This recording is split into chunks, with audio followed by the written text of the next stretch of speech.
We are at this house in Plaza del Rey. Ken's running the open house. He just did this cool thing. Check this out.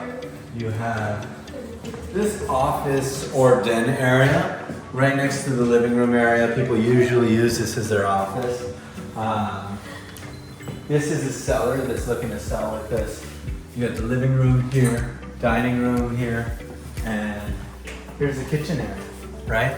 So this is, I believe it's a 1991 home.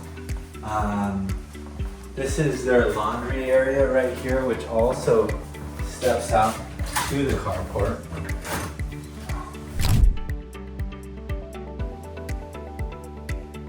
This is the master bedroom right here, very spacious.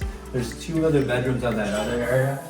This home is going for $300,000 in Sunnyvale, California, but 1,600 square feet, a little more than that. It's closer to 1,700 square foot, but this is the first open house we're stopping by today, so let's keep going.